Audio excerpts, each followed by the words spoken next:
안녕하십니까. 전세계 계신 CBN 청취자 여러분, 하나님의 말씀으로 사랑과 행복 전하는 CBN 교과방송의 정수 인사드립니다. 안녕하십니까, 정성묵입니다. 12월 1년의 마지막 달이 지금 거의 다 됐는데요. 다가왔는데요. 날씨가 많이 추워졌다죠, 한국은? 맞습니다. 지금 굉장히 갑작스럽게 겨울이 시작돼 버렸습니다. 준비할 틈도 없이 시작해 버렸는데요. 예. 너무 춥습니다, 지금. 우리 청취자분들의 가정과 또 건강 염려가 됐는데 12월 한 달 동안 내내 이 추운 겨울에도 따뜻하게 그리고 또 건강하게 보내시기를 간절히 바랍니다. 이 연말은 정말 행사가 많잖아요. 우리 1년 맞습니다. 동안 지켜주신 하나님의 은혜에 대해서 감사한 마음도 있고 또 지난 1년 동안 우리가 하나님께 알게 모르게 지은 죄들도 다 용서받고 고백하는 기도주일도 있고 여러 일들이 많을 텐데 이 분주한 가운데서도 하나님을 만나는 일 가벼이 여기지 아니하고 이 말세에 우리를 유혹하는 많은 일들이 있을 때에 더욱 말씀의 진리 가운데 바르게 서는 우리 모두가 되어야 되겠다, 그런 생각 많이 듭니다. 자, 오늘은 죽음과 미래의 소망 제 11번째 시간인데요. 제목은 마지막 때의 속임수라고 하는 제목입니다. 먼저 기억절 말씀을 읽어드리겠습니다. 이것은 이상한 일이 아니니라. 사탄도 자기를 광명의 천사로 가장하나니 그러므로 사탄의 일꾼들도 자기를 의의 일꾼으로 가장하는 것이 또한 대단한 일이 아니니라. 그들의 마지막은 그 행위대로 되리라. 고린도후서 11장 14절 15절 말씀이었습니다. 이번 교과의 제목이 마지막 때의 속임수라고 하는 제목입니다. 어떤 말씀일까요? 우리는 지금 너무나도 많은 매체와 온라인 플랫폼들 가운데서 살아가고 있습니다. 수많은 컨텐츠들이 넘쳐나고 있고 우리의 눈길을 끌기 위해 더 화려하고 더 자극적이며 매혹적인 스토리로 우리에게 다가오고 있습니다. 그런데 그런 수많은 이야기들과 컨텐츠들 가운데서 오랜 시간 동안 꾸준히 그러나 여전히 많은 사람들이 좋아하고 빼놓을 수 없는 주제가 바로 무엇이냐면 사후세계, 영혼 불멸에 대한 컨텐츠입니다. 사실 사탄의 이 거짓말은 인류에게 했던 첫 번째 거짓말인 결코 죽지 아니하리라의 반복이자 변형이죠. 요즘 말로 원툴입니다. 계속해서 이 거짓말을 통해 사람들을 위로하고 미혹하며 하나님을 오해하게 하는 일들을 사탄이 계속적으로 하고 있는 것이죠. 오늘은 사탄이 계속적으로 미혹하고 있는 영혼 불멸 사상 가운데 이런 강신술, 임사체험 등에 대한 부분을 함께 공부해 보도록 하겠습니다. 우리 스스로는 어떻게 대비해야 하고 성경에서는 이에 대해서 어떻게 이야기하고 있는지 함께 살펴보도록 하겠습니다. 예. 최초의 거짓말이었던 그 사단의 거짓말, 너희가 결코 죽지 아니하리라. 하나님과 완전히 반대되는 주장을 했었잖아요. 그렇죠. 또 게다가 그것을 먹는 날에는 너희가 하나님과 같이 되겠다고 얘기했고, 사단은 정말 하나님과 같이 되고 싶은 그러한 교만함이 있었잖아요. 그런 모든 어떤 면에서 자기 주장 안에 기초가 될 수 있는 그런 사단의 강력한 속임수가 뭐냐면 바로 이 영혼 불멸을 기초한 강신술과 여러 가지 술수들이죠.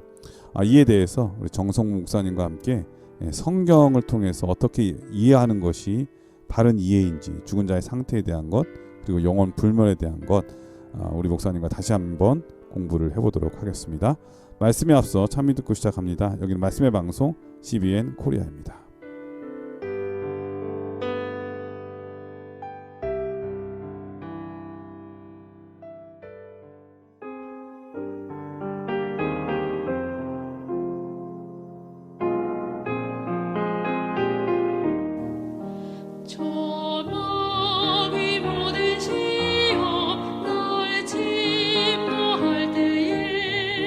내 손을 붙드시고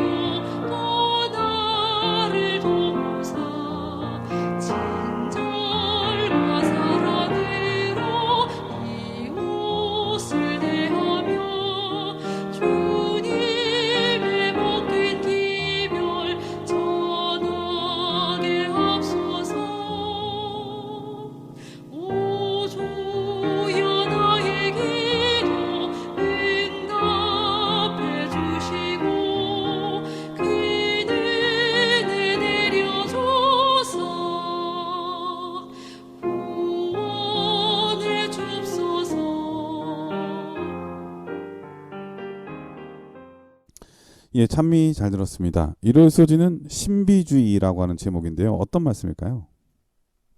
신비주의는 사실 굉장히 넓은 의미를 담고 있습니다. 그런데 그 중심에는 무엇이 있냐면 이 주관적 경험을 굉장히 중요시하는 특징이 있습니다.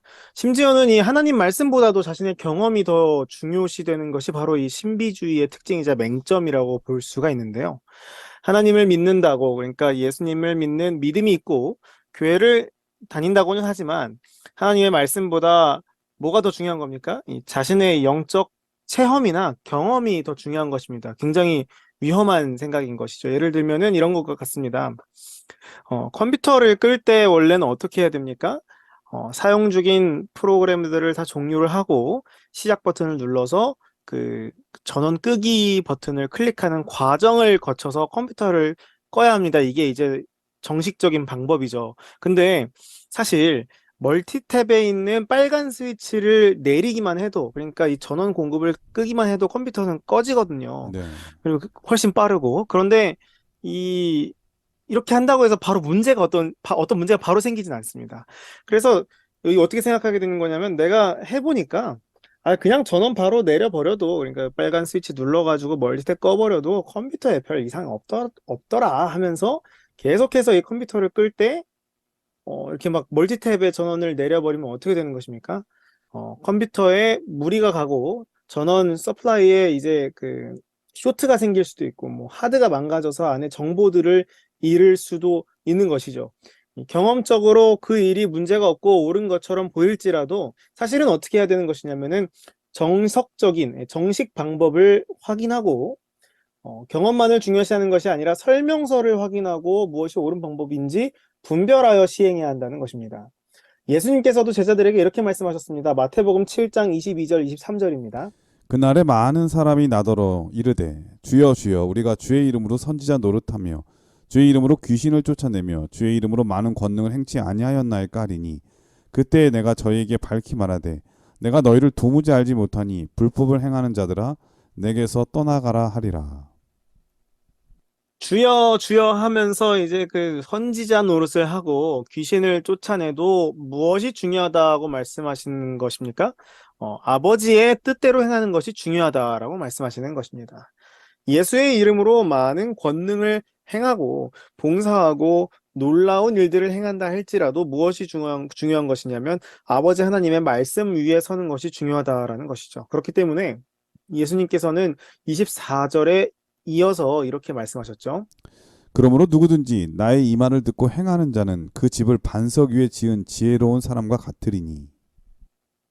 예, 반석 위에 집을 지어야 이제 바람이 불거나 비가 와도 무너지지 않겠죠. 우리의 신앙도 마찬가지라는 것입니다. 하나님 아버지의 말씀 위에 우리의 신앙이 서야 반석 위에 세운 집이 되는 것이죠. 개인의 경험 당연히 중요합니다. 영적인 체험이나 하나님을 만나는 경험 당연히 중요하죠. 그런데 우리는 이 모든 경험들을 하나님의 반석 위에서 경험해야 한다는 것입니다. 하나님의 말씀이 중심이 되고 그것을 통해 우리는 이런 영적인 체험들을 잘 분별해야 합니다. 왜 분별해야 할까요? 왜냐하면은 우리 아까 그 기억절에서 살펴본 것처럼 사탄도 광명한 천사로 나타나기 때문입니다. 한 번 더 읽어볼까요? 고린도후서 11장 14절입니다. 이것이 이상한 일이 아니라 사단도 자기를 광명의 천사로 가장하나니. 네, 하나님께서 나타나실 수 있습니다. 예, 우리에게도 하나님이 나타나실 수 있어요. 왜냐하면 과거 역사 가운데 하나님께서 나타나셔서 이 영적인 체험들을 한 수많은 사람들이 있었고, 그리고 성경에도 이 하나님께서 직접 사람에게 영적인 경험을 허락하신 경우가 많이 나와 있습니다. 네, 뭐 엘리야도 있고 엘리사도 있고요. 그렇죠?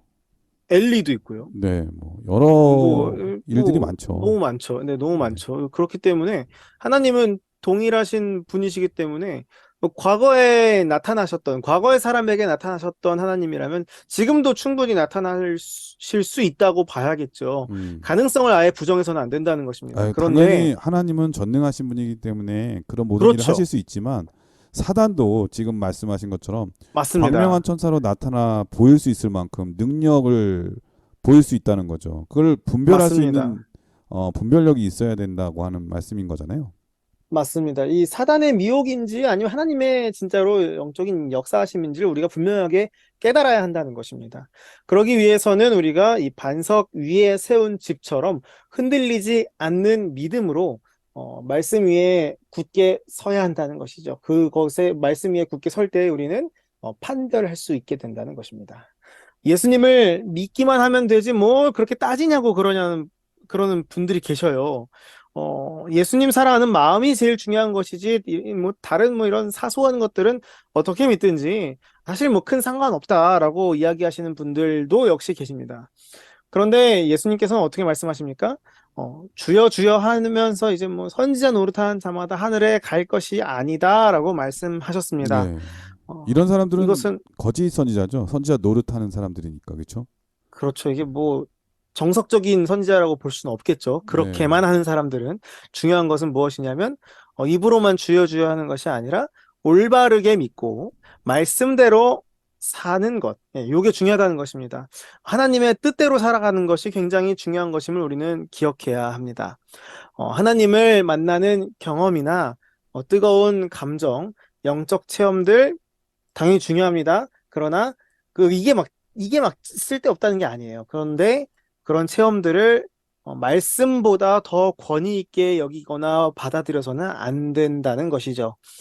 개인의 경험이나 감정 혹은 특별한 영적 경험이 하나님께서 허락하신 말씀의 권위보다 높아지지 않기를 기도합니다.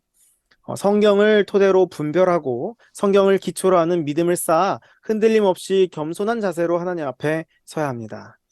우리 주변에 혹시 모래 위에 쌓은 믿음 위에서 어려움을 겪는 믿음의 형제 자매가 있다면 반석 되시는 주님께로 함께 나아가도록 이끄는 우리 모두가 되기를 간절히 바랍니다. 네, 이런 소지는 신비주의라고 하는 제목이었는데요. 이 신비주의라는 것은 하나님을 믿는 믿음을 성경과 이성적인 판단과 분별력에 두지 아니하고 오로지 표적과 이적 그리고 기사에 지나치게 초점을 맞춰서 하나님을 잘 믿는 사람은 무슨 초능력을 발휘하는 사람처럼 인식하게 만드는 그런 잘못된 사상이잖아요. 그렇죠? 네. 네, 물론 하나님께서는 못할 일이 전혀 없으시죠. 좀 전에 말씀하신 것처럼. 그러나 사람은 그렇지 않잖아요. 그런데 많은 네. 이 사이비 목사들이나 지도자들이 종교 지도자들이 자신을 하나님의 특별한 은총을 입은 사람처럼 가장하고 그로 인해서 사람들을 속이고 기만하는 행위를 많이 하고 있다고 하는 거잖아요. 예를 들면은 뭐 얼마 전에 기사도 났지만 그 목사가 안수 기도로 병 고쳐주고 귀신을 쫓아낸다고 하면서 음. 기도를 받으러 온 사람을 몽둥이로 때려 죽이는 그런 뉴스도 종종 보게 되잖아요. 어, 또 자기 손이 무슨 특별한 기운이 있는 것처럼 주장하면서 그 아픈 사람들 찾아온 사람들을 또 치료해 준다는 명목으로 이렇게 성추행하는 그런 거를 너무나 그냥 태연하게 막 이렇게 당연한 것처럼 그런 일삼는 그런 사람들 우리 어 영상을 통해서 많이 보게 되잖아요. 이게 다 신비주의적 신앙관에 빠져 있어서 그렇게 에, 찾아가는 거거든요. 사단은 이 종교적인 가면을 쓰고 기고만장하여 그리스도인이라고 공언하는 이들의 마음을 자신에게로 이끌어 자기의 권능과 거짓 기사와 이적을 행하게 하므로 그들을 자기 함정에 붙잡아 준다고 초기문지 260페이지에 나와 있거든요. 이런 모든 것들에 바로 기반이 신비주의적 사고방식에 빠져있는 사람들에게 접근하는 사단의 방식이라고 하는 것. 하나님의 능력과 사단의 이적과 기사를 분별할 줄 아는 바로 그 분별의 기준은 하나님의 말씀이어야 한다고 하는 것을 우리 목사님께서 잘 말씀해 주셨습니다. 월요일 소지는 임사체험이라고 하는 제목인데 어떤 말씀일까요? 임사체험이라는 것은 말 그대로 이 죽어본 경험을 이야기하는 거죠. 이 임사체험을 연구하시는 분들은 이제 의학적으로 죽었다가 살아난 사람들의 증언을 토대로 해서 연구를 진행했다라고 주장하는데요. 교과에 기록된 것처럼 현대에 보고된 모든 임사체험들은 임상적으로 죽은 것으로 여겨지지만 실제로 죽은 것은 아닌 사람들에 대한 것임을 우리는 알 수 있습니다. 이 임사체험이라는 것이 성립이 되려면 일단 진짜로 이 사람이 죽어봐야 하는 것인데 실제로 정말로 죽어본 사람은 없다는 거예요.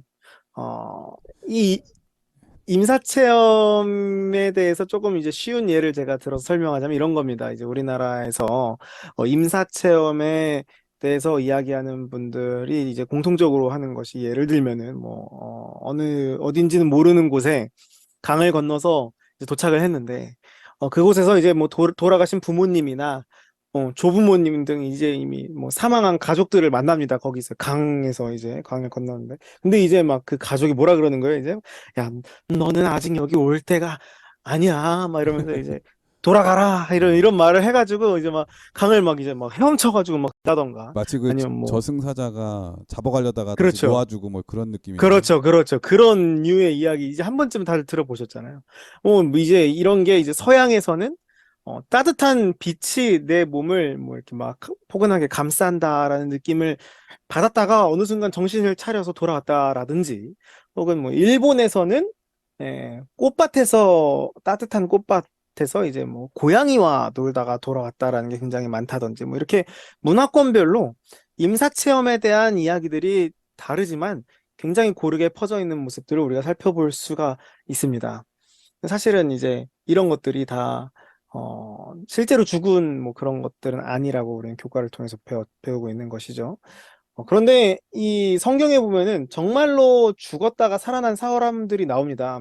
예를 들면 대표적으로 죽은 지 나흘이 지나가지고 이제 막 시체가 막 부패해서 냄새가 나오더니 나사로라든지 혹은 뭐 엘리야가 살려줬던 이 사르밧 과부의 아들이랄지 아니요, 뭐 예수님께서 살려주신 나인성 과부의 아들 있잖아요. 그 네. 발인하고 있던 그 장면에서의 나인성 과부의 아들이랄지 이런 사람들은 이제 정말로 죽었다가 살아난 사람들이란 말입니다. 그런데 이들이 죽었다가 살아난 경험, 그러니까 죽었을 때의 이 경험을 이야기한 부분이 성경에 기록돼 있을까요? 전혀 없습니다. 주변에 누가 혹시 예를 들어서 죽었다가 다시 살아났다고 생각을 해봅시다. 그러면은 얼마나 궁금하겠어요. 제 친구가 예를 들어서 죽었다가 진짜로 죽을 뻔했다 살아난 게 아니라 네. 죽었다가 한 3일 있다 살아나면은 물어볼 것 같아요. 야, 죽어보니까 어떠냐? 아니면 이런다 이렇게 물어본다든지 아니면 뭐 죽으면 진짜로 하나님 만나고 와? 아니면은 뭐 어떤 느낌이야? 죽으면? 뭐 물어볼 게 얼마나 많겠어요. 그러니까 네. 당시에도 사람들이 예를 들어서 이 나사로 같은 경우에도 나사로한테 얼마나 많이 물어봤겠습니까? 많이 물어봤을 것이라 생각합니다. 그런데 성경에는 그것에 대한 어떠한 대답이나 진술도 나와 있지 않다는 것을 우리가 살펴볼 수 있습니다. 이것을 볼 때 논쟁에 대해서 침묵한 것이긴 하지만 죽은 사람이 무의식 상태라는 성경의 가르침과 일치하는 답이기도 하다는 사실을 우리는 알 수가 있습니다. 그렇다면 이 임사체험이라고 주장하는 것을 우리는 어떻게 이해해야 할까요?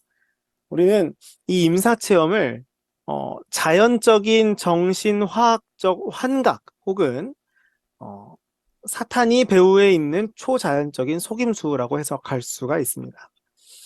특별히 이 임사체험을 했다고 하는 사람들이 죽은 가족이나 친척을 만났다라고 이야기하는 것을 보면은 더욱 이것이 사탄의 속임수라고 생각되는데요. 아무래도 이제 뭐 다른 뭐 모르는 사람을 보여주거나 혹은 뭐 그 모습으로 막 다른 모습으로 나타나는 것보다는 가족이나 친척을 보여주는 것이 훨씬 더 효과적이고 그럴듯해 보이기 때문에 이 임사체험, 그러니까 영혼 불멸에 대해서 믿게 하기 위해서라면은 친척의 모습이 더 효과적이고 그것을 사용한 것으로 보여진다는 것이죠. 이 임사체험이라는 말은 사실 단어부터가 잘못됐습니다. 죽지 않았던 사람들이 죽음을 경험한 것처럼 이제 주장하는 것이 바로 이 임사체험이죠. 사탄은 우리를 속여가지고 하나님을 오해하게 만들기 위해서라면 어떤 방법이라도 사용할 존재입니다. 사실 성경에 보면은 이런 속임수에 대해서 어떻게 대처해야 하는지 방금 우리도 일을 소지해서 살펴봤죠. 말씀 위에 굳게 서서 흔들리지 않는 믿음을 가져야 합니다. 우리 모두 흔들리지 않는 믿음 갖게 되는 모든 믿음의 형제자매 되기를 간절히 바랍니다. 이 어려서지는 임사체험이라고 하는 제목이었는데요. 임사체험이라고 하는 것은 죽었다가 다시 살아난 거잖아요. 근데 성경에 우리 목사님께서 말씀하신 대로 죽었다가 살아난 예들이 정말 많이 있는데 그분들이 죽은 자의 상태에 있었던 상황 그런 얘기를 한 것이 단 한 번도 없다고 하는 거예요. 그렇죠? 맞습니다. 엄청나게 많은 일들이 있었는데도 누구 하나 내가 죽었을 때 어떤 일이 있었다고 얘기한 그런 이야기가 한 번도 없다고 하는 것. 이렇게 침묵하고 있다고 하는 것은 지금 목사님께서 말씀하신 대로 어떤 면에서 성경이 말하고 하는 그 죽은 자의 상태와 일치하기 때문에 그렇게 얘기하는 거라고 말할 수 있다고 하는 것을 우리 다시 한번 생각해 보게 됩니다. 근데 잠시 죽었다가 살아난 경험 있는 사람들, 자기가 죽었다고 이렇게 주장하는 사람들이 잠시 죽었을 때 사후세계를 봤다는 식으로 그런 경험을 토대로 해서 사람이 육신을 떠나 혼백이 마치 진짜 있는 것처럼 묘사하는 경우를 종종 보게 되잖아요. 사람들이 그런 이야기를 듣게 되면 혹은 또 뉴스화된 그런 기사를 보게 된다면 사람은 좀 본래 종교심이 다 있잖아요. 사람들마다. 하나님을 그렇죠. 모르는 사람들조차도 특별히 사랑하는 사람을 잃거나 심적으로 힘든 일이 있는 사람들은 이런 기사를 보게 되면은 진짜 사람이 죽으면 육신을 떠나 혼령이 있는 거구나 착각하게 된다고 하는 것이죠. 착각하게. 요즘 이런 종류의 애니메이션이나 영화나 드라마가 엄청 또 많잖아요. 그래서 맞습니다. 죽은 자와 소통하는 특별한 엄청나죠. 재능이 있는 사람이 주인공으로 등장하는 그런 이야기들이 너무나 많은데 이런 모든 것들이 성경의 진리와는 너무나 확연히 동떨어져 있다고 하는 것이고 이런 모든 기저에는 엄청난 사단의 기만이 숨겨져 있다고 하는 것을 우리는 말씀을 통해서 배울 수 있어야 하겠습니다. 성경은 죽은 자는 아무것도 알지 못한다고 분명히 말씀하셨고요. 사단의 영은 신접한 자를 통해서 옛날이나 지금이나 여전히 일하고 있다고 하는 것을 우리가 잘 알아야 하겠습니다. 화요일 소지는 환생이라고 하는 제목인데요. 어떤 말씀일까요? 환생은 이제 다시 태어난다는 것이죠. 이 개념 역시 사실은 우리에게 굉장히 익숙한 개념입니다. 왜냐면은 우리나라도 불교 영향권에 속해 있기 때문에 이 불교의 사상인 윤회 사상이 널리 퍼져 있는 것입니다. 이 윤회라는 것은 이제 그 불교와 힌두교의 교리로 받아들여졌습니다. 이 초기 힌두교 경전인 베다와 우파니샤드의 이 윤회와 환생에 관한 많은 글들이 있고요.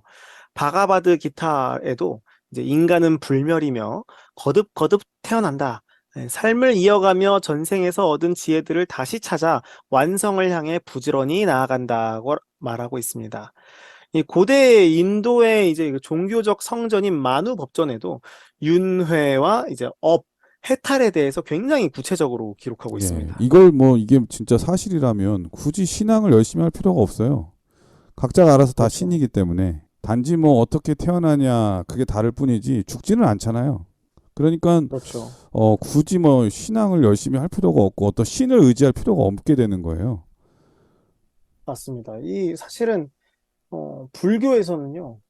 어, 자신의 업이 다음 생의 모습을 결정하는데 굉장히 중요하다라고 가르치고 있습니다. 그러니까 하나님이 뭐 어떻게 이렇게 해주는 그런 게 아니라 자신의 다음 생의 모습을 자신이 결정한다. 뭐 이런 거죠. 그래서 석가모니도 제자들에게 자신의 과거를 알고 싶으면 자신의 현재의 삶을 보라. 그리고 자신의 미래를 알고 싶으면 자신의 오늘을 보라라는 가르침으로 이어지는 삶들이 원인과 결과의 법칙에 따라서 서로 연결되어 있다라고 이야기하고 있습니다. 지극히 하지만 네, 도덕적인 종교예요. 그러니까.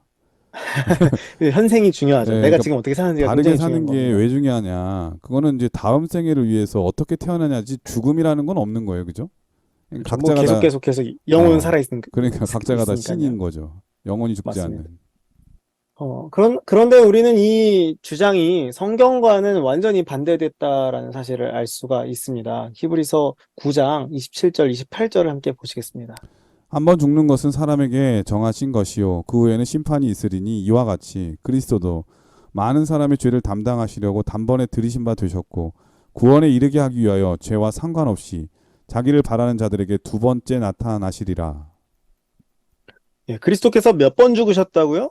예, 단번에 들이신 바 됐고, 사람에게 이렇게 뭐 몇 번 죽는 것이 정해진 것이라고 기록합니까? 예, 한 번 죽는 것이 정하신 것이라고 성경은 기록합니다. 그러니까 윤회라는 사상은요, 사실 성경과 반대되는 사상이죠. 환생을 통하여 업을 쌓고 윤회의 고리를 끊어서 반선을 목표로 하는 이런 윤회 사상은 그리스도의 구속 사역을 부정하고 은혜로 받는 구원을 부정하는 것입니다. 그러니까 그리스도의 피로 생명을 얻게 되는 것이 아니라 인간의 업으로 인간이 덕을 쌓아 구원을 얻는다라는 의미를 갖고 있는 것이죠. 계속 반복되는 윤회를 통해서 전생에 부족했던 것들을 채우고, 그러니까 영적인 업그레이드, 발전을 이룬다는 것이 바로 윤회 사상의 가르침입니다. 이 윤회 사상은요, 사실 굉장히 희망적인 메시지인 것처럼 보여집니다. 우리의 육체는 유한하지만 우리의 영혼은 죽지 않아서 다시 다른 모습으로 태어나고 계속해서 기회가 주어진다. 이번 생에서 못 이룬 것은 다음 생에서 이루면 되고, 우리에게 또 다른 기회가 주어진다라는 이 믿음은요, 굉장히 달콤한 메시지죠. 그렇기 때문에 많은 사람들이 평안과 위로를 주는 이 믿음을 고수합니다. 그러나 성경은요, 우리에게 분명하게 이야기하고 있습니다. 인간은 한 번 죽고 그리스도의 피로써 구원을 받는다. 모든 사람은 각자의 생애를 통한 선택의 결과로서 구원이 결정된다라는 사실을 우리 모두 기억해야 합니다. 주님을 향한 흔들림 없는 믿음을 갖게 되기를 간절히 바랍니다. 우리의 삶을 통해서 우리가 미래가 결정되고 우리의 업을 통해서 다음 생이 결정되고 우리가 어떻게 태어나는지가 결정되고 그런 것이 아니라 오직 그리스도의 피와 믿음으로 구원을 얻는다는 그 소망을 가지고 나아가는 모든 믿음의 형제자매 되기를 간절히 바랍니다. 예, 화요일 소지는 환생이라고 하는 제목이었는데요. 이 소위 토테미즘 신앙의 기반, 바로 그 기반 사상이 바로 윤회 사상이잖아요. 윤회 사상이라고 맞습니다. 하는 것은 바로 사람이 죽지 않는다고 하는 것, 정말 불사하는 거죠. 불사한다고 하는 게 다른 말로 신이라고 하는 것인데, 그만큼 하나님을 의지하기보다는 스스로 신이 되라고 하는 그런 주장인 것 같습니다. 이런 사상의 이면에는 바로 사단의 거짓말이 종교화된 사상이라고 하는 것을 우리는 지금까지 공부하면서 계속 느끼게 되는데요. 하나님은 죄를 지은 인류에게 죄의 삭슨 사망이라고 말씀하셨고, 사망은 존재의 소멸이잖아요. 그러나 사단은 하나님과 정말 완전히 반대되는, 죽지 않는다고. 그런데 아담과 하와는 죽었잖아요. 그러자 사단은 육체를 떠나 홀령은 죽지 않는다는 주장을 계속 이어서 지금까지 체계화해서 종교화해서 자신을, 이런 영원 불멸을 통해서 자신을 섬기게 만드는, 사단의 종교화를 이루는 가장 중요한 자기의 신학적 기반을 영원 불멸에 두고 있다고 하는 것을 오늘 계속 말씀을 통해서, 특별히 이 환생이라고 하는 윤회 사상을 통해서도 배울 수 있었습니다. 그럼 여기서 찬미 듣고 계속해서 수요일 목요일 소지를 공부하도록 하겠습니다. 여기는 말씀의 방송 CBN 코리아입니다.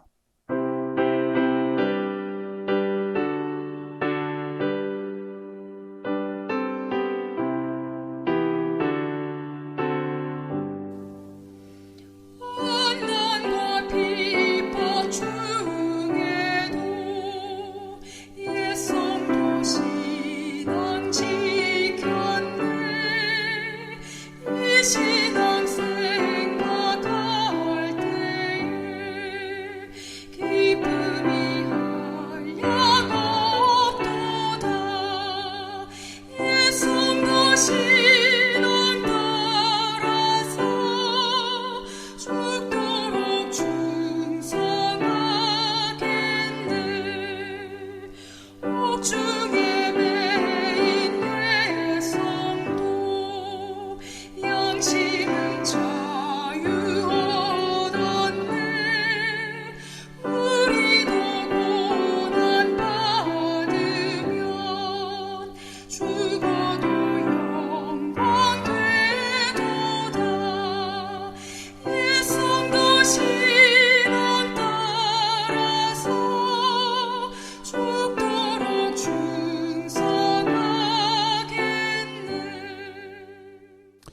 수요일 소지는 강신술과 조상 숭배라고 하는 제목인데요. 어떤 말씀일까요?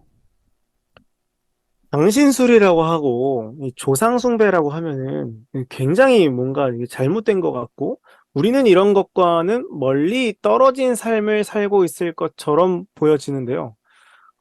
사실은 이 강신술이라고 하는 것은 우리 주변에 굉장히 가까이 있는 것들입니다. 이 강신술이라고 하는 것이 뭘 하는 거예요? 이게 미래를 이렇게 아는 것, 이런 거랄지, 아니면 죽은 사람을 불러내서 소통하는 이런 거 그러니까 있잖아요. 한마디로 네. 말하면은 사람이 신을 접하는 거예요. 신접한 그런 네. 거죠. 맞습니다. 그러니까 뭐 예. 점쟁이나 그러니까 이 신을 받았다고 신내림 받았다고 그렇게 얘기하잖아요. 그렇죠. 예, 예, 그게 그런 게 이제 다 기본적인 강신술이죠. 거죠. 네. 맞습니다. 이 미래를 아는 것이랑 이 죽은 사람을 불러내서 소통하는 것, 이 두 가지가 사실은 강신술의 큰 부분이라고 할 수가 있겠는데요. 그런데 이거 말씀하신 것처럼 방금 이런 것들을 우리가 어디서 흔히 볼 수가 있냐면은 신내림 받았다고 하는 이 점집에서 볼 수가 있습니다. 제가 이 청년들을 지도하고 있는데 이 심심치 않게 이 점에 대한 이야기가 들려옵니다. 제가 이제 뭐 그 특정 몇 교회에서 심호했기 때문에 어느 교회라고 말씀을 드릴 수는 없지만, 한 번은 이제 교회를 다니는 청년들이 아니라 청년들의 친구들이 싹 다 이제 신점을 보러 가는 유행이 돌았던 적이 있습니다. 친구들이 다 신점을 보러 간다는 거예요. 그래서 요즘은 이 신점이 어떻게 해야 되나 궁금해가지고 물어봤습니다.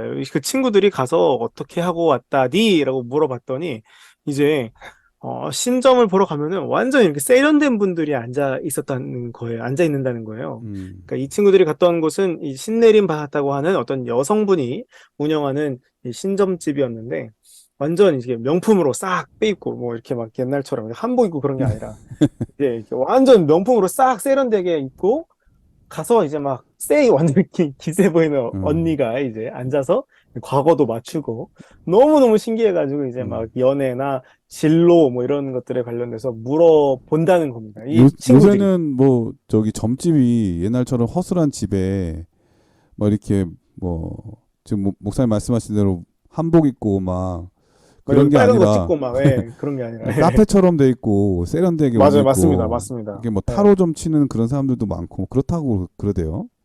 맞습니다. 이게 뭐 이 거부감 그런 게 없고 완전히 이렇게 세련되게 너무너무 잘 해놨다는 거예요. 그래가지고 이제 친구들이 저한테 와가지고 이제 가도 되겠냐고 물어보는 겁니다. 너무 가까이 있죠. 사실 이 신전뿐만 아니라 이 뭐 타로 말씀하신 것처럼 타로 이런 것도 너무너무 청년들에게 그리고 사회적으로도 가깝게 다가올 수 있는 곳에 있어요. 이게 강신술의 사실은 한 종류이죠. 타로 카드도 이제 뭐 연애 운이나 뭐 조심할 것, 미래를 보고 이제 알려준다는 것인데 이런 것들이 너무 가까이 있다는 것입니다. 이 신점이나 타로를 보러 가도 되냐는 질문에는 항상 이제 제가 사무엘상 28장에 있는 말씀을 읽어주고 권면을 하고는 합니다. 이 사무엘상 28장에는 이 사울이 엔돌에 신접한 여인을 찾아가는 장면이 나옵니다. 그런데 이때 그 여인이 변장한 사울을 바로 알아봐요. 정확하게는 이 사울인 걸 맞추죠. 네. 그리고 어떻게 말하냐면 이제 사울의 미래도 맞추는 것입니다. 28장 19절입니다. 여호와께서 이스라엘을 너와 함께 블레셋 사람의 손에 붙이시리니 내일 너와 내 아들들이 나와 함께 있으리라. 여호와께서 또 이스라엘 군대를 블레셋 사람의 손에 붙이시리라. 사울의 죽음을 이제 예언하는 겁니다. 사실은 다 맞춘 거죠. 어떻게 이 신접한 여인 그리고 이 점집에 있는 점쟁이들이 과거를 맞추고 미래를 예언하는 것일까? 이게 이제 궁금하잖아요. 재림교회 성경주석은 이 엔돌에 신접한 여인의 모습을 이렇게 주석하고 있습니다. 성경은 사단과 그의 천사들이 정보를 나누어 주고 또한 그들의 형체를 변모시킬 능력이 있음을 드러낸다. 엔돌의 여인에게 나타났던 환영은 사단이 사무엘의 모습으로 나타난 것이며 전해준 기별은 흑암의 왕에게서 비롯된 것이었다. 이 사탄이라는 존재는요, 이미 우리가 태어나기 이전부터 우리에 대한 정보를 가지고 있습니다. 그러니까 뭐 정해진 그런 정보가 아니라요, 우리의 가족과 환경, 우리가 처한 사회에 대한 모든 정보를 다 가지고 있죠. 그리고 태어나는 순간부터 마킹을 합니다. 정보를 얻는 것입니다. 그렇기 때문에 우리의 과거를 맞추는 것은 사실 너무나도 당연하고 쉬운 일이겠죠. 봤으니까요, 다 본인도. 그리고 이제 이 사무엘의 모습으로 나타나 예언을 하는 것 역시 사탄에게는 가능한 능력입니다. 우리가 아까도 살펴봤던 것처럼 고린도후서 11장 14절에 보면은 사탄도 자기를 광명한 천사로 가장한다라고 이야기했지 않습니까? 그러니까 우리의 눈에 보이는 모습이 사무엘과 똑같다고 해서, 그러니까 내 가족과 친척의 모습과 완전히 똑같다고 해서 그것이 정말로 친척이나 가족의 영혼이 내 눈앞에 있는 것이 아니라 이 사탄의 속임수라는 사실을 우리는 기억해야 합니다. 네, 요즘에 그 범죄 중에 일어나는 범죄 중에 페이크 모션 많이 일어나잖아요. 그렇죠. 많죠, 예, 얼굴을 다른 사람 얼굴 붙여 해놓고 마치 그 사람이 범죄한 것처럼 영상을 내보내면 그것을 페이크인지 모르고 본 사람들은 그 사람이 믿죠. 예, 했다고 생각을 하거든요. 이런 식의 가짜 뉴스가 너무 많아가지고 지금 이 선의의 피해를 보는 사람들이 정말 많거든요. 근데 만약에 살아있는 사람은 그걸 보고 아 내가 아니라고 이제 얘기할 수 있겠지만 만약에 죽은 사람을 갖다 그렇게 페이크를 하면은 죽은 사람이 나타날 수가 없잖아요. 사람들이 그렇죠. 믿을 수밖에 없는 거죠. 그러니까 이런 일들이 너무나 이 땅에서도 많기 때문에 뭐 사단은 그런 일보다 더 큰 일도 못 하겠습니까? 맞습니다. 이 우리 주변에 정말 너무나도 가까운 곳에 강신술이 많이 퍼져 있습니다. 엘렌 화이트의 예언 가운데도 강신술의 출현과 성장이 기록돼 있죠. 우리는 온갖 거짓말과 이제 방법을 통해서 우리를 미혹하려고 하는 사단의 이 속임수에 빠지지 않도록 더욱 하나님과 가까운 삶을 살아가야 합니다.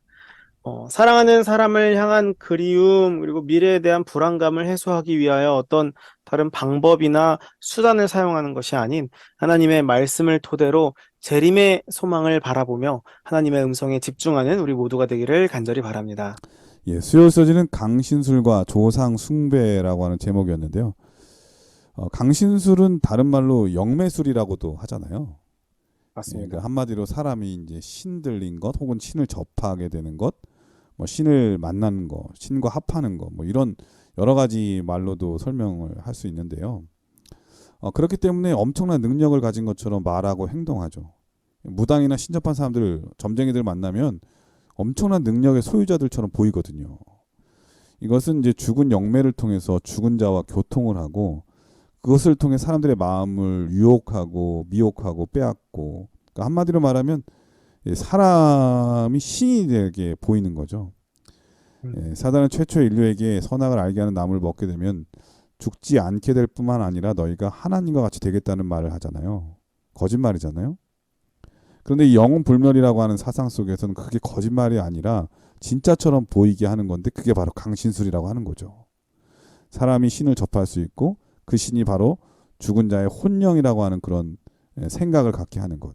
그래서 사람이 점집에 가면은 뭐 그런 얘기 듣잖아요. 무덤을 잘못 써서 조상신이 노했다는 말 그런 얘기 많이 듣잖아요. 많이 있죠, 많이 네. 있죠. 그런 얘기 들으면 진짜 기분 안 좋거든요. 그러면 이제 비싼 돈 내고 꺼림직하니까. 무덤을 또 옮기죠. 그러니까 그런 사람 정말 많잖아요. 정치인들도 많고. 이런 모든 것이 다 사단의 기만과 술책이라고 하는 것들이고요.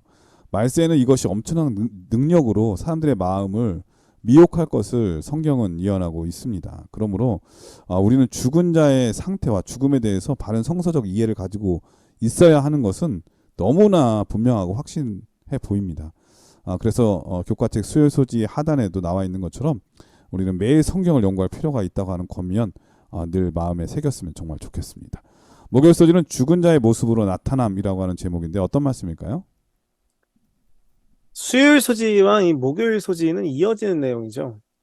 죽은 사람의 모습이 마치 이 산 사람처럼 나타나게 하는 것. 이것이 이제 사단이 애용하는 속임수라는 사실을 우리는 이번 주 교과를 통해서 공부했습니다. 그러니까 제가 보니까요. 이게 네네네. 강신술의 최고봉이에요. 죽은 사람이 마치 산 사람처럼 보이게 하는 것이 이게 강신술의 최고봉이거든요. 너무 잘 먹히죠, 네. 사실은. 그러니까 죽은 자의 영매를 교통한다고 생각하잖아요. 그런데 맞습니다. 그 죽은 자를 불러내 가지고 진짜로처럼 보이게 만드니까 엄청난 거죠. 눈에 보이는 걸 딱 믿으라고 하니까 그렇죠. 믿을 네. 수밖에 없는 그런 상황에 빠지게 되는 것입니다. 음. 저희가 뭐 지난 교과를 통해서도 그렇고 이번 주 교과의 기억절이기도 하죠. 고린도후서 14절 15절 한 번 더 저희가 함께 읽어보도록 네, 하겠습니다. 11장. 그렇죠. 고린도후서 11장 14절 15절입니다. 이것이 이상한 일이 아니라 사단도 자기를 광명의 천사로 가장하나니 그러므로 사단의 일꾼들도 자기를 의의 일꾼으로 가장하는 것이 또한 큰 일이 아니라 저희의 결국은 그 행위대로 되리라. 네. 사탄뿐만 아니라 사탄의 일꾼들도 자기를 의의 일꾼인 척 가장할 수 있다는 것입니다. 정말 이 수단과 방법을 다 안 가린다는 것. 그렇기 때문에 우리는 철저한 대비를 통해서 영적으로 그들과 싸울 준비를 해야 된다라는 것인데 그 방법이 무엇이냐면 바로 에베소서 6장 13절에 나와 있는 방법입니다. 그러므로 하나님의 전신갑주를 취하라. 이는 악한 날에 너희가 능히 대적하고 모든 일을 행한 후에 서기 위함이라. 예, 전신갑주를 취하라. 예, 전신갑주 온 몸에 이제 그 갑옷을 둘러서 입어라라는 말씀인데요. 우리가 사탄과 맞서 싸울 준비를 해야 한다는 것입니다. 진리의 띠, 의의 흉배, 평안의 복음의 신, 그다음에 믿음의 방패, 구원의 투구, 그리고 성령의 검을 통해서 영적으로 무장해야 우리가 넘어지지 않을 수 있습니다. 사실 이 사탄의 속임수는요, 너무나도 강력해서 우리의 힘으로는, 사실 스스로의 힘으로는 이길 수가 없는 거예요. 우리가 이 조건적 불멸에 대한 믿음이 없다면, 그러니까 이건 진짜 지난주에 공부했던 거죠. 예수 그리스도를 통해서만이 영생을 얻을 수 있다는 이 조건적 불멸에 대한 믿음이 없다면 넘어질 수밖에 없는 그런 거예요. 왜냐면 눈에 보이니까. 방금 말씀하신 것처럼 눈에 막 보이고 막 목소리 들리고 그러는데 안 넘어갈 사람이 있겠냐는 거죠. 사랑하는 사람이 이 죽음이라는 슬픈 이별을 겪게 되면서 막 이렇게 못 보게 됐는데 갑자기 그 사람과 똑같은 모습, 똑같은 목소리로 나타나가지고 막 다가오고 막 내 묫자리가 안 좋아서 나 추워 막 이러면서 얘기하면은 이런 것에 넘어가지 않을 사람이 그리고 몇 또 명이나 뭐 되겠습니까? 얼토당토하는 얘기가 아니라 뭐 따뜻한 얘기를 해주거나 그렇죠. 뭐 뭐 위로해주고 막. 고마운 얘기를 해주거나 또 그러면서 살짝 내가 이런 게 필요하다 뭐 저런 게 필요하다 누구에서 가서 뭐 뭘 해줘라 뭐 이런 식의 얘기를 통해서 이익을 취하기도 하고 그죠? 또 사람을 이렇게 거기에 매여가지고 벗어나지 못하게도 만드는 경우가 정말 많잖아요. 그렇죠. 참 이게 사탄이 정말 오늘도 우리를 넘어뜨리기 위해서 정말 이 수단과 방법을 가리지 않고 기회를 엿보고 있다는 사실을 우리는 기억해야 합니다. 우리는 넘어지지 않을 수 있는 방법을 알고 있습니다. 오직 하나님의 전신갑주를 통해서 영적인 무장을 하는 방법, 그 방법밖에는 없습니다. 이 매일매일 하나님의 전신갑주로 무장하는 우리 모두가 되기를 간절히 바랍니다. 우리가 진리를 가지고 믿음으로 나아갈 때 성령 하나님의 임재하심으로 승리하는 경험을 하게 될 줄로 믿습니다. 이 영적인 무장은요, 매일 이루어져야 하는 매일의 성화입니다. 한 번 입는다고 그것이 나에게 영원히 이게 구원의 투구가 씌워져 있는 것이 아니라요, 주님과 함께하는 순간순간들이 모여서, 갑주를 이루고, 전신 갑주를 이루고, 그것이 우리의 믿음을 굳건히 합니다. 마지막 시대에 계속해서 벌어지는 영적인 대쟁투 가운데 넘어지지 않고 주님과 승리하는 우리 모두가 되기를 간절히 바랍니다. 예, 목요일 소지는 죽은 자의 모습으로 나타남이라고 하는 제목이었는데요. 이 강신술사의 최고의 능력이랄까? 이 권위는 바로 이 영혼의 강림 아닙니까? 자기가 보고 싶은 그렇죠. 사람 불러내오는 거죠. 그러니까 사울이 말이에요. 정말 이 하나님의 뜻을 듣고 싶었다면 하나님을 찾아야 되거든요. 그런데 엔돌에 그렇죠. 신접한 여인을 찾아갔다고 하는 것이고 거기서 사무엘을 불러냈다고 하는 것입니다. 이건 하나님께서 그렇게 하셨다고 보기에는 너무 어려운 게 하나님께서는 신접한 자와 가까이 하지도 말라고 그랬고 그들을 죽이라고까지 말씀하셨거든요.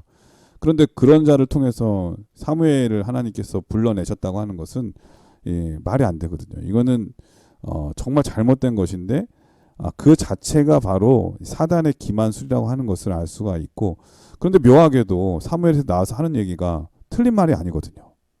그러니까 사울은 거기에서 사로잡히게 돼서 이 사단의 기만술에 그 올가미에 사로잡혀가지고 벗어나지 못하게 되는 사단의 종이 될 수밖에 없었던 거죠. 마지막 때에 이 사단이 이런 속임수를 통해서 하나님의 백성을 얼마나 많이 넘어뜨릴 것인가에 대한 경계의 말씀으로 오늘 주어진 것이 아닌가 그런 생각이 듭니다. 사람이 가장 모르는 게 어쩌면 바로 죽음에 대한 것이고 죽음 이후에 대한 거잖아요. 그러다 그렇죠. 보니까 엄청난 잘못된 정보들을 많이 받아서 잘못된 길로 걸어가는 사람이 너무나 많잖아요. 이러할 때 우리가 해야 될 일은 무엇인가? 바로 성경의 말씀 위에 굳게 서서 이 옳고 그른 잘못된 영인지 정말 진리의 영인지 분별할 줄 아는 분별력을 갖게 하는 것 그리고 그걸 가져야 된다고 하는 것 얼마나 중요한지 우리 목사님을 통해서 배울 수 있었습니다. 목사님께서 이번 교과를 간략하게 정리해 주시고 기도하고 마치도록 하겠습니다. 오늘 우리는 사탄이 쓰는 마지막 때의 속임수에 대해서 구체적으로 살펴봤습니다. 너무나도 많은 삶의 부분들을 통하여 사단은 우리에게 침투해 옵니다. 정말 이 수단과 방법을 가리지 않고 우리를 넘어뜨리려고 하는데요. 그러나 우리는 하나님의 말씀 위에 굳게 선 주의 자녀들로서 사탄의 강력한 유혹에 넘어지지 말아야 합니다. 때로는 사탄이 우리의 눈을 미혹하는 화려한 모습으로 나타날 수도 있고요. 너무나도 그리운 모습으로 우리 앞에 나타날 수도 있습니다. 그러나 이 믿고 싶은 것을 믿는 것이 아닌 진리를 믿으며 하나님의 전신갑주로 무장하고 매일의 승리의 경험을 하게 되기를 간절히 바랍니다. 하나님께서는 분명하게 말씀하셨습니다. 가서 너희를 위하여 처소를 예비하면 내가 다시 와서 너희를 내게로 영접하여 나 있는 곳에 너희도 있게 하리라. 다시 오실 예수님의 재림을 고대하면서 말씀대로 믿고 넘어지지 않는 우리 모든 믿음의 형제 자매 되기를 간절히 바라면서 교과 공부를 마치도록 하겠습니다. 예, 목사님께서 기도해 주시고 교과를 마치도록 하겠습니다. 하늘에 계신 아버지, 이 세상은 너무나도 악하고 저희가 넘어질 수 있는 너무 많은 것들이 있습니다. 사탄이 오늘도 우리를 호시탐탐 노리면서 넘어뜨리고자 할 때 주님께 의지함으로 주님을 믿는 굳건한 믿음으로 이겨나갈 수 있도록 인도하여 주시옵소서. 아멘. 마지막 때에 있을 모든 쟁투 가운데에서 예수님의 은혜로 하나님의 전신 갑주를 입고 승리하는 우리 모든 믿음의 형제 자매 될 수 있도록 인도하여 주시옵소서. 아멘. 예수님 이름으로 간절히 기도드립니다. 아멘. 예, 전 세계에 계신 CBN 청취자 여러분, 예, 사단은 자신이 일개 타락한 천사를 넘어서서 하나님과 버금가는 신이 되고자 마음을 먹은 존재잖아요. 바로 그 신학적 기초, 자기의 숭배, 자기 경배의 신학적 기초가 있다면 바로 영원불멸과 그에 따른 강신술과 영매술이죠.